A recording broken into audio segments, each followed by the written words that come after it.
Hello everyone, my name is Gargi Ingle. I'm Rujula Kulkarni. And I'm Gauri Tathe, and we are from Dr. Kalmadi Shamrao High School, Ganesh Nagar, Pune.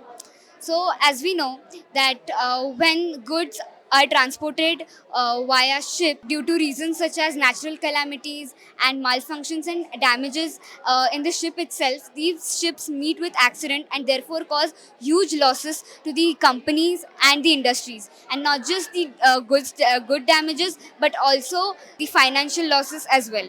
So, to come up with the solution for this problem, So we have an idea to design a product that would detect marine accidents in advance and would make the communication available for the rescue team to come on time. It will give signals to different to the ships that are near or the ports that are near, so the rescue team will come in time and the loss will be prevented. This is a rough prototype of our idea.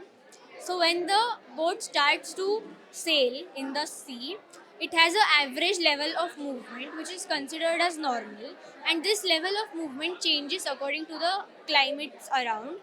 But what happens when there is an obstacle in between? For example, an iceberg. There is very heavy movement of the ship observed, and the ADXL, the accelerometer sensor, detects this heavy movement.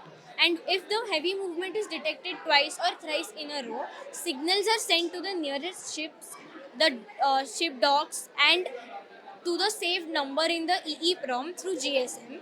Due to all of these measures, help can arrive to the boat very quickly, even before the accident actually occurs, and the losses of the goods or also people's lives are prevented. for the future plan, we have decided to also install satellite communication within these ships, and also if if any accident is about to take place and a ship is signal about it, but if the ship does not have the enough resources and the machinery to help the other ship, it can also send signals to the other ships so that the ones who have the resources and machineries to help, and they can arrive and prevent the losses.